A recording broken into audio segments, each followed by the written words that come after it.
সুপ্রিয় দর্শক শ্রোতা ভাই বোন, ঈদের দিনের একটা চিরচেনা রূপ, একটা চিত্র হলো আমাদের সমাজে ছোট্ট বন্ধুরা, ছোট ছেলে মেয়েরা তারা বড়দের, গুরুজনদেরকে পা ছুঁয়ে সালাম করে থাকেন, কিছু হাদিয়া, কিছু উপঢৌকন, কিছু সালামি পাওয়ার উদ্দেশ্যে।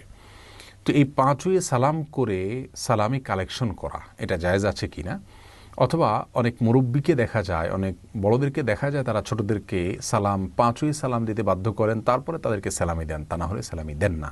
তো এই কাজটা কতটা সঠিক আমরা সে বিষয়ে কথা বলবো। প্রিয় দর্শক, ইসলামে সালাম বলতে যে পরিভাষার কথা বলা হয়েছে, কোরআনে কারিমে রয়েছে পরিভাষার কথা এবং হাদিসেও রয়েছে। আল্লাহ সুবহানাহু ওয়া তাআলা কোরআনে বলেছেন, ইদা হুয়িতুম বিতাহিয়াতিন ফাহাইয়ু বিআহসানা মিনহা আও রুদ্দুহা। তোমাদেরকে কেউ যদি কোনো অভিবাদন জানায়, সালাম পেশ করে, তাহলে সে যে ভাষায় সালাম পেশ করেছে তুমি সেই ভাষায় তাকে সালাম ফিরিয়ে দাও, জবাব দাও, ফিরতি সালাম দাও, অথবা তার চাইতে বেটার বা তার চাইতে আরও উত্তম শব্দ ব্যবহার করে তাকে সালামের জবাব দাও। রাসূল করিম সাল্লাল্লাহু আলাইহি ওয়াসাল্লাম সালাম দিতে আমাদেরকে নির্দেশ করেছেন। চিনি না, যে কোনো মানুষকে চেনা অচেনা সব মানুষকে সালাম দেওয়ার নির্দেশ তিনি করেছেন।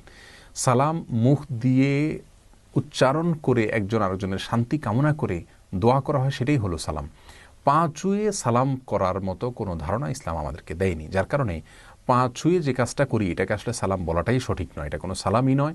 এটা আমাদের দেশের প্রচলিত একটি কালচার, যে কালচারটা খুব ভালো কোনো কালচার নয়, কারণ এর মাধ্যমে একজন মানুষ আরেকজন মানুষকে সালাম দিতে গিয়ে তথাকথিত শ্রদ্ধা প্রদর্শনের নামে তার দিকে মাথা নুয়ে ফেলা, এবং এটা কিছুটা আল্লাহর সামনে আমরা যে রুকু করি, যে সেজদা করি, তার সাথে সাদৃশ্য হয়ে যায়।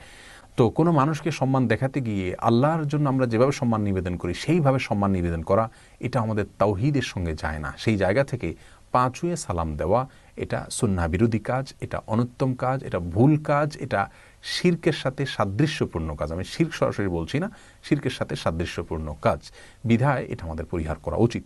ঈদের সালামি পাওয়ার জন্য, ঈদের জন্য কিছু হাদিয়া উপঢৌকন কালেকশন করার জন্য বাচ্চারা বড়দেরকে সালাম পেশ করলে তারা সালামের জবাব দিবেন, জবাব দিয়ে তাদেরকে কিছু উপঢৌকন দিবেন, এটা আমাদের দেশের একটা কালচার, একটা সংস্কৃতি, কোনদের সাথে কোনো সংঘর্ষের নাই। এটা হতে পারে, কিন্তু পা ছুঁয়ে সালাম করতে হবে, তারপরে দিতে হবে, এই জায়গাটা থেকে আমাদের বেরিয়ে আসা উচিত। বরং মুখে আসসালামু আলাইকুম রহমতুল্লাহ বললো, আমি ওয়ালাইকুম আসসালাম রহমতুল্লাহ বললাম, হাসি মুখে তাকে কিছু উপহার দিলাম, কিছু হাদিয়া পেশ করলাম, এটা হওয়া উচিত। আর বাচ্চাদেরকেও পা ছুঁয়ে সালাম দিতে বাধ্য করা উচিত না, বরং তাদের শেখানো উচিত যে না, পা ছুঁয়ে সালাম নয়, পা ছুঁয়ে সালাম করতে গেলে তুমি মাথা নত হতে হয়, এ মাথা শুধুমাত্র আল্লাহর জন্য নত করা, এটাই একজন মুসলিমের জন্য ইসলাম কর্তৃক নির্দেশিত। বিধায় আমরা পা ছুঁয়ে সালাম দিয়ে সম্মানী নেওয়া, অথবা পা ছুঁয়ে সালাম করার পর সম্মানী দেওয়া, এই কালচার থেকে আমরা বের হয়ে আসার চেষ্টা করব। আল্লাহ সুবহানাহু ওয়া তাআলা আমাদের সবাইকে সেই তৌফিক দান করুন। আসসালামু আলাইকুম রহমতুল্লাহি ওয়া বারাকাতুহু।